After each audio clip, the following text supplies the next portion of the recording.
Olá, sejam bem-vindos novamente ao Capital Natural, mais um fim de semana chegando para a nossa importante conversa sobre mudanças climáticas. A partir do encontro que aconteceu em abril, a cúpula de líderes sobre o clima, da COP26, que acontecerá no fim do ano em Glasgow. Na semana passada, eu tive 3 convidados aqui importantíssimos e, novamente, tenho eles à disposição aqui do Capital Natural para debatermos mais sobre o papel da Amazônia, do Brasil, do empresariado e também dos governos no enfrentamento às mudanças climáticas. Vou conversar com a Andréa Azevedo, que é bióloga com doutorado em desenvolvimento sustentável pela Universidade de Brasília e diretora de programas e projetos do Fundo JBS pela Amazônia. Tasso Azevedo, engenheiro florestal, consultor e empreendedor social em sustentabilidade, floresta e clima.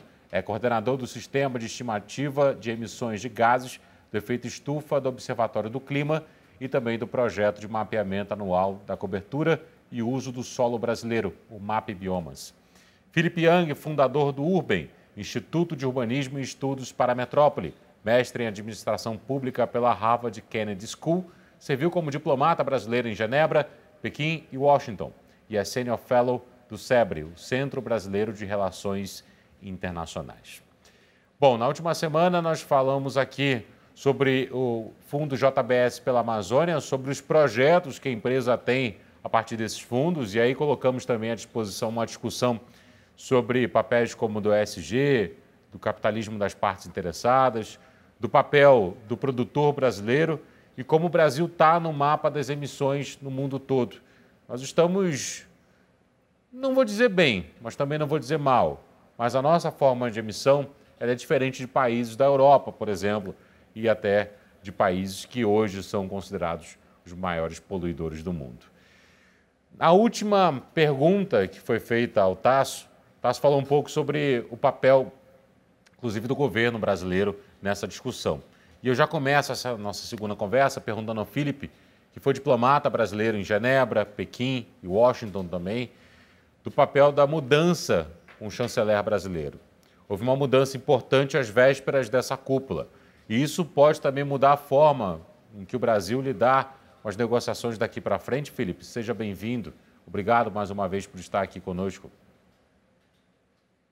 Obrigado, Pablo. É um prazer renovado estar aqui com vocês todos de novo. Eu diria que certamente a mudança de chanceler tem um papel importantíssimo. Você não ter um chanceler negacionista e olavista à frente no comando de Itamaraty certamente impõe mudanças e mudanças de rumo.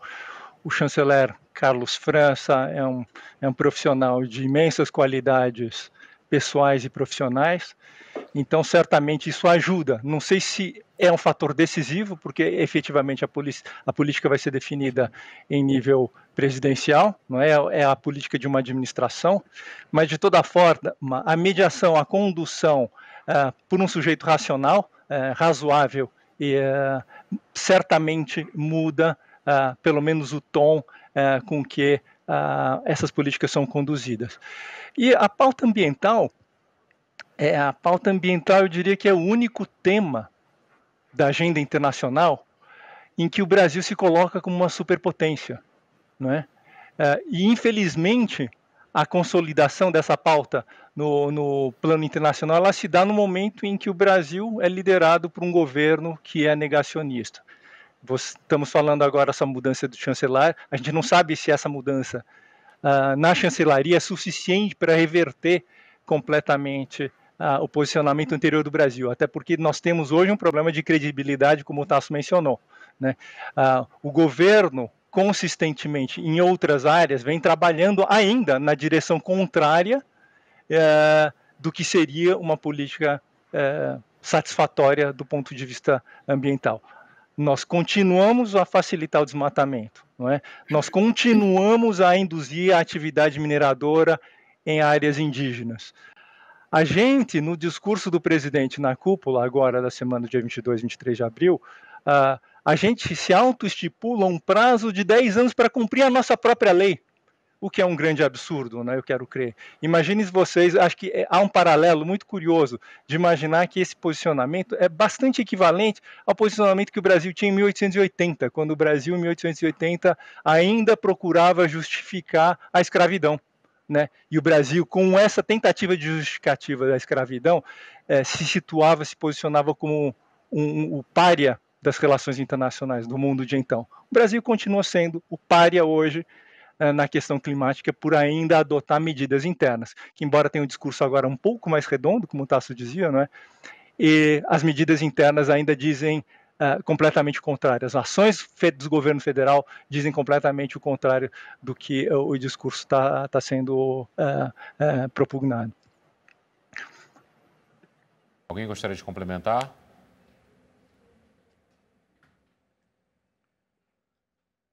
Eu diria assim que nessa questão da política interna, né, o que é impressionante é como que você consegue falar uma coisa um dia e no outro dia fazer exatamente o contrário, né? Então você diz, eu vou dobrar o orçamento para o combate ao desmatamento e no dia seguinte você sanciona o orçamento, cortando quase 50% do orçamento destinado à fiscalização. Então assim, se faz isso como se fosse a coisa mais normal do mundo, como se não tivesse nenhum problema. Isso já e nem surpreende mais, essa aqui é a questão, né? Como as pessoas não têm a expectativa de que vai mudar neste contexto deste governo com estes personagens, também não causa espanto mais, né? Essas coisas acontecem, não causa espanto. Então, agora, o Brasil tem todas as ações. O Brasil é um país que sabe como combater o desmatamento, sabe como fazer uma redução enorme do desmatamento com os recursos próprios, né? Nós fizemos isso entre 2004 e 2012, reduziu 80% do desmatamento. O desmatamento chegou a níveis que são quase um terço do que é hoje, com 4.000 quilômetros quadrados, 4.500 quilômetros quadrados.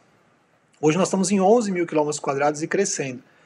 Então não é que a gente não sabe o que fazer, a gente precisa ter decisão política de que quer fazer para que o desmatamento possa cair. Eu vou dar só um exemplo bem simples.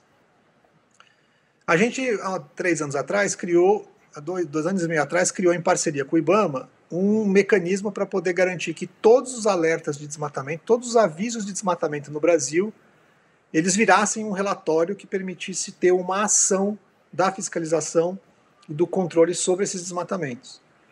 Ele foi implantado, o mecanismo, dia 1º de janeiro.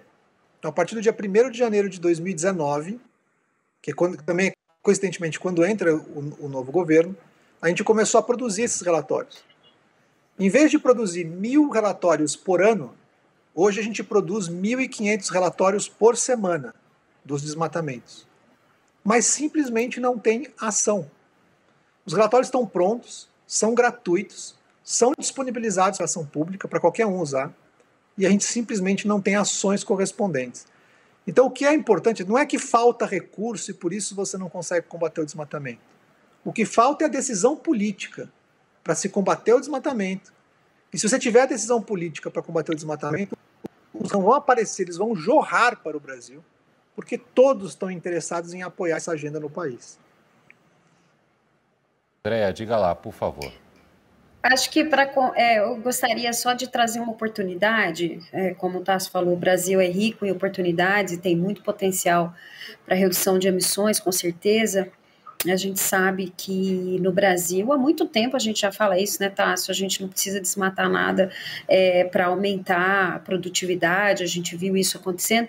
Mas eu acho que uma coisa interessante que teve na cúpula é que não foi muito noticiado pela mídia, pelo menos eu não vi tantas reportagens, foi essa coalizão aí da redução de emissões via aceleração do financiamento florestal, em inglês chama LEAF, L-E-A-F, né, uma sigla que chama LEAF, que é uma coalizão entre algumas empresas e empresas conhecidas como Unilever, como Amazon, McKinsey, Nestlé e outras, né, grandes empresas, grandes corporações, e o governo da Noruega, o Reino Unido e os Estados Unidos, e o Tasso com certeza tem mais detalhes. Eu acho que é um incentivo, né, que você pode ter, se não tiver nada, eu acho que tem esse incentivo, inclusive para os governos subnacionais, que é você garantir $10 por redução. Então, é um incentivo para a redução de emissões a partir do desmatamento, tá? Né, uma sigla que a gente chama de RED, né? E você olhando não para projetos que a gente chama hoje no mercado voluntário de uma área, mas de uma área menor, mas para projetos em áreas jurisdicionais, ou seja, cabe um estado, cabe um país, para vários países, né, não é só para o Brasil. Então você tem uma linha de base, né, que é ali até 2021, acho que é 16 a 2021, e o que você diminuir a partir do final de 2022, se você for conseguir vamos dizer, entrar dentro dos critérios que tem, você receberia por isso. Então, acho que é um incentivo interessante, isso foi lançado, né, e mostra que os países estão interessados em resultados, de fato, hoje, não mais, embora o esforço do Brasil tenha sido enorme, mas eles estão muito interessados em ver o futuro que vai acontecer. Eu acho que é uma nota que vale a pena aqui dizer, com certeza eu pelo menos, mas foi lançado agora, a gente tem que aprofundar o entendimento disso, mas eu acho interessante a oportunidade e o recado, principalmente, que se mostra. A gente quer ver a redução de agora para frente e a gente vai remunerar isso. Esse era o ponto que eu queria colocar. Inclusive, eu já quero te ouvir também sobre o papel de aceleração de startups na Amazônia também, que o fundo também tem esse papel. Mas duas pessoas aqui levantaram a mão. Agora acho que foi o Felipe que levantou primeiro. Tasso, por favor, na sequência também.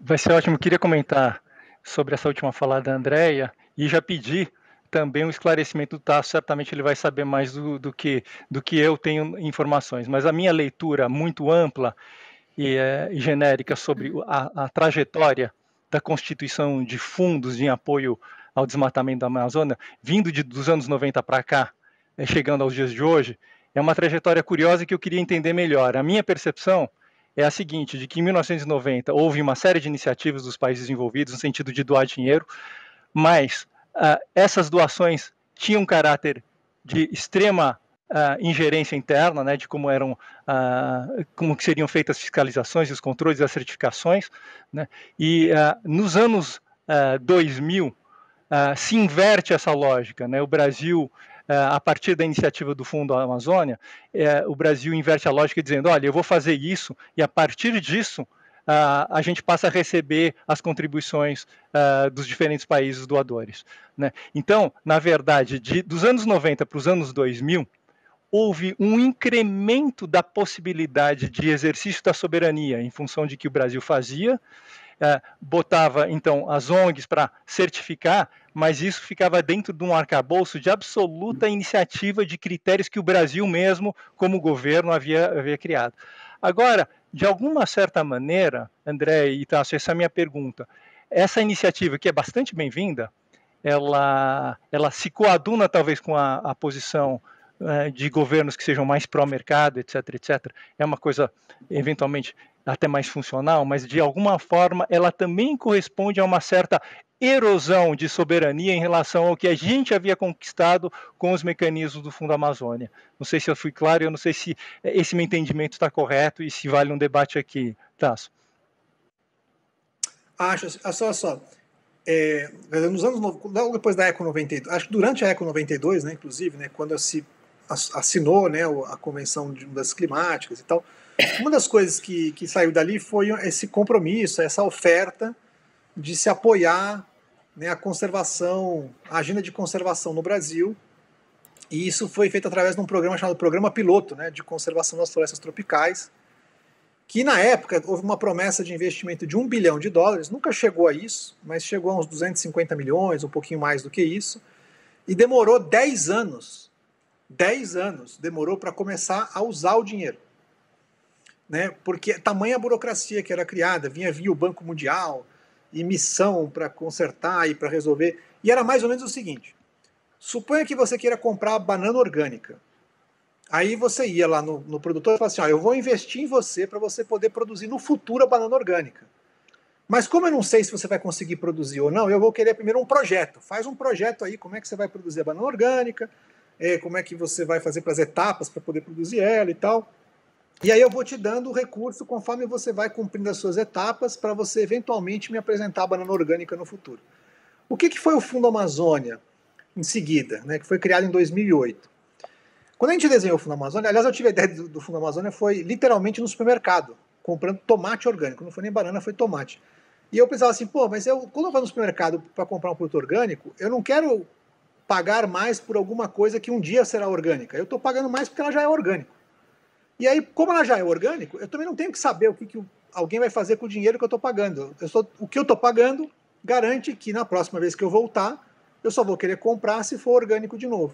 Então, o princípio do Fundo Amazônia é muito simples. Você primeiro mostra o resultado e alguém paga pelo resultado que você obteve.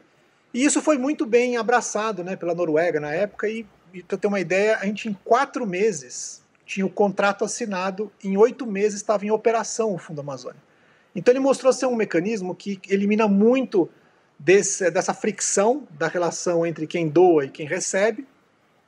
E, por outro lado, ele facilita muito a vida de quem recebe o recurso para poder operar. Agora, a gente fez uma promessa junto com isso. A promessa que nós fizemos foi: a gente vai receber esse recurso e a gente vai investir ele em temas que vão melhorar a nossa conservação no país, e a gente vai tomar essas decisões com participação da sociedade civil, das empresas, dos movimentos sociais e dos governos estaduais junto com o governo federal.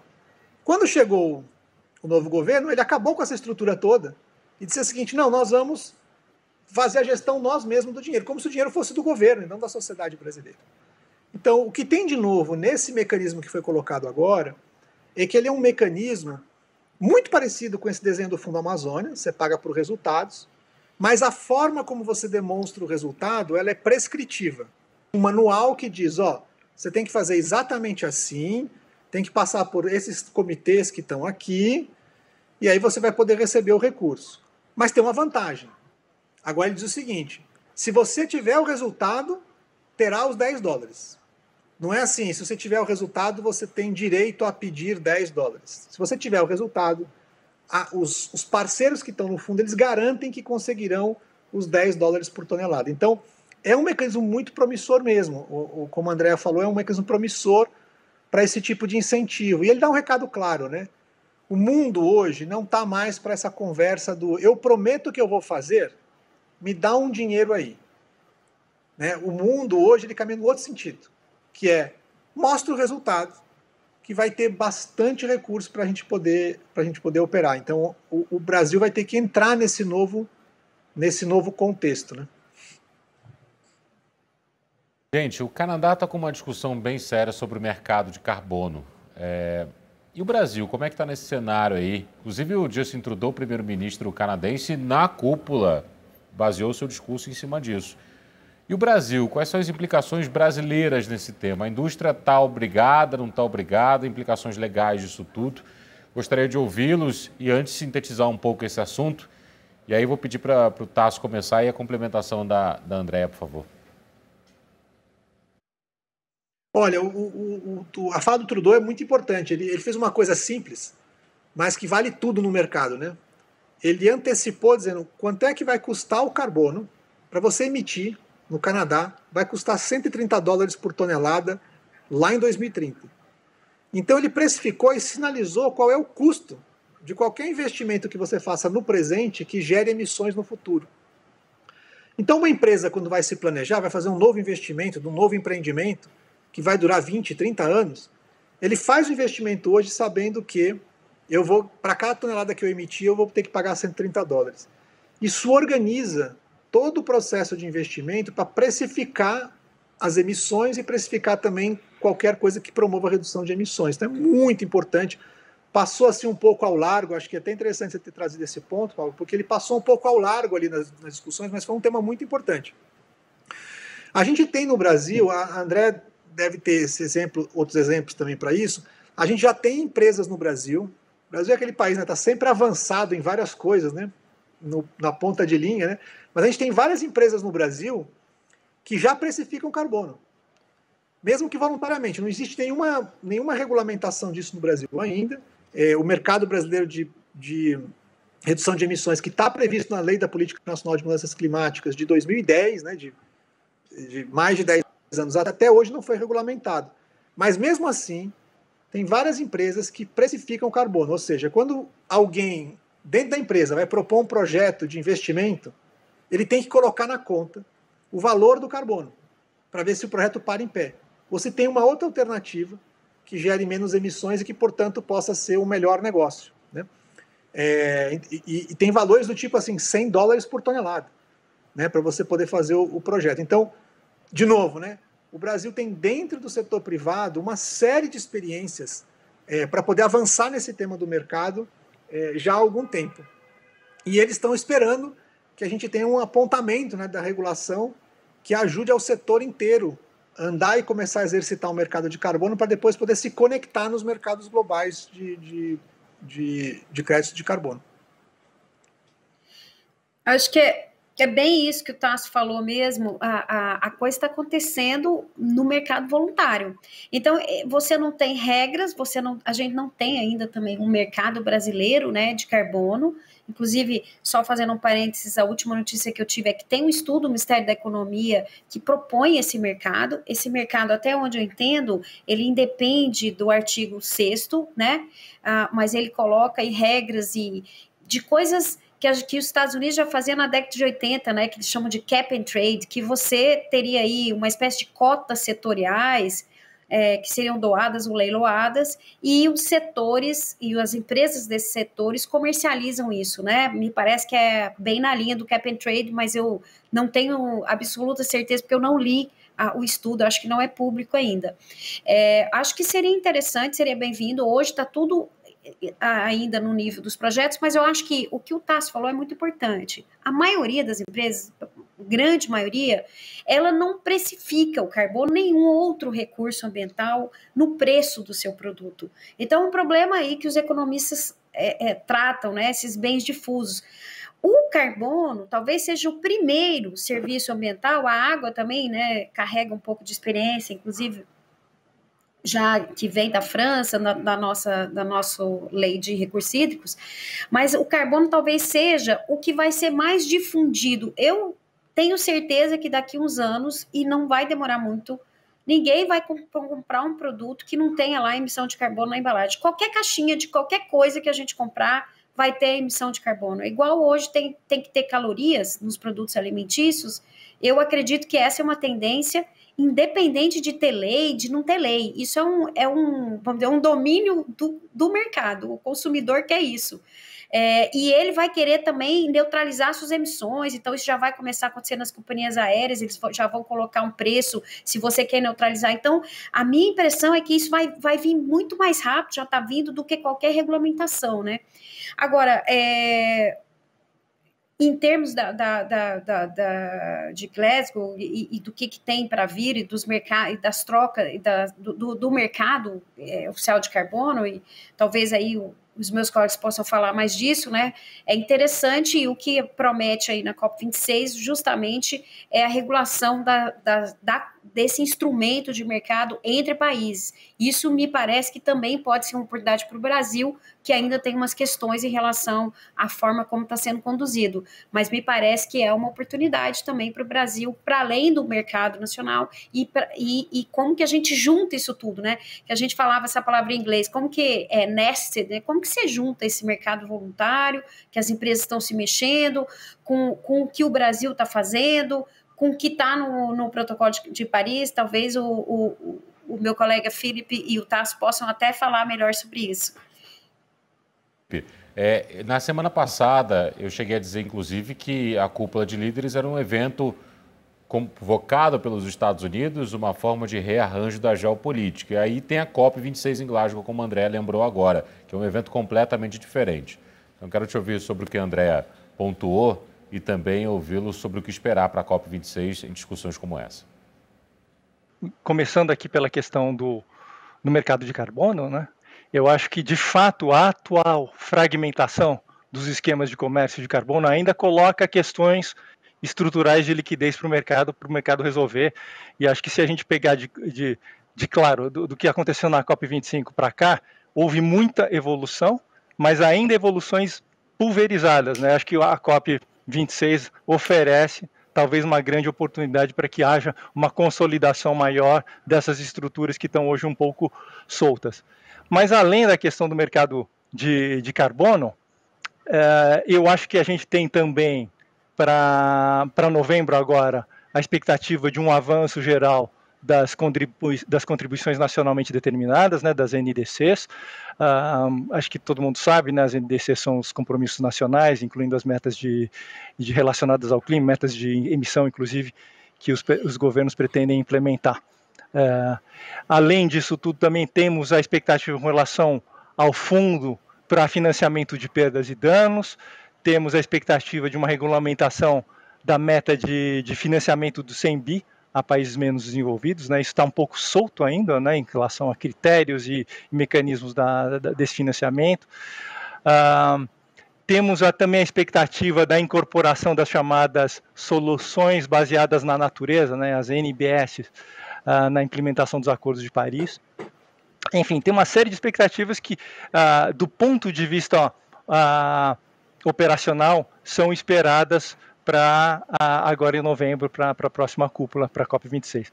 Agora, do ponto de vista mais geopolítico, né, Pablo, acho que a consolidação do movimento ascensional da agenda ambiental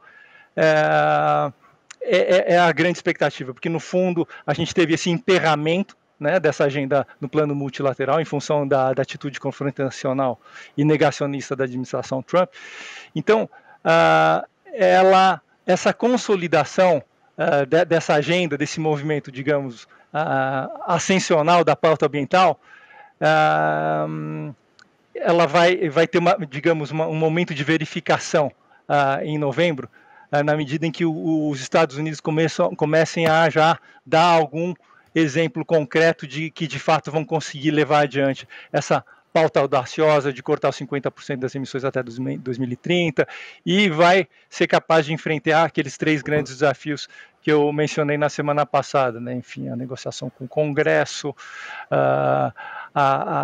o desempenho das políticas fiscais monetárias baseadas nessa prática de endividamento tão audacioso que a gente não tem precedente desde o final da Segunda Guerra Mundial, e a prática também de funcionamento da economia americana dentro de um contexto de extrema confrontação com a China, que é o que está se revelando agora.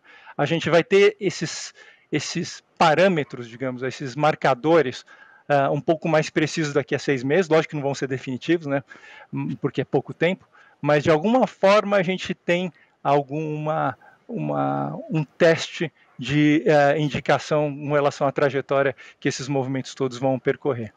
Eu queria fazer um comentário sobre aquilo que o Felipe colocou e colocar na seguinte perspectiva de uma forma bem simples, né? O que mudou no ambiente nos últimos 8 meses? O que mudou no ambiente?